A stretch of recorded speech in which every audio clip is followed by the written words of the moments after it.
आज बिजु जनता दल तरफ ओडिशा को आसीथिबा parliamentary committee on welfare of OBC से कमिटी को आज आम भेटिलु भेटिकी ओबीसी उन्नति पाई विकास पाई किपरि भाव में विभिन्न पदक्षेप निया जाई पारिबो सेथिपाई आमे बिजु जनता दल तरफ आलोचना कलु। ओडिशा रे ओबीसी परसेंटेज होची 54% एवं एई 54% ओबीसी मानकर किपरि विकास हो पारिबो अर्थनैतिक क्षेत्ररू सामाजिक क्षेत्ररू से संपर्क रे आज आमे विभिन्न प्रसंग रे आलोचना कलु।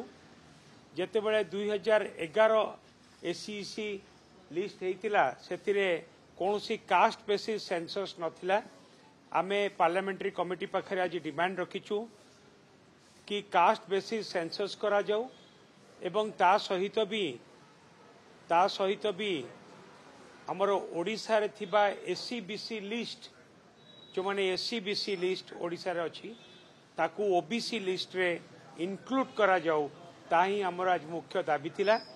एवं ओबीसी लिस्ट रे एससी बीसी लिस्ट इंक्लूड हैला परे से माने विभिन्न क्षेत्ररू विभिन्न सुविधा सुजोग पाई परिबे एवं निजको सामाजिक क्षेत्र रे एवं अर्थनैतिक क्षेत्र रे मध्य विकास तांकर संभव हेई पारिबो।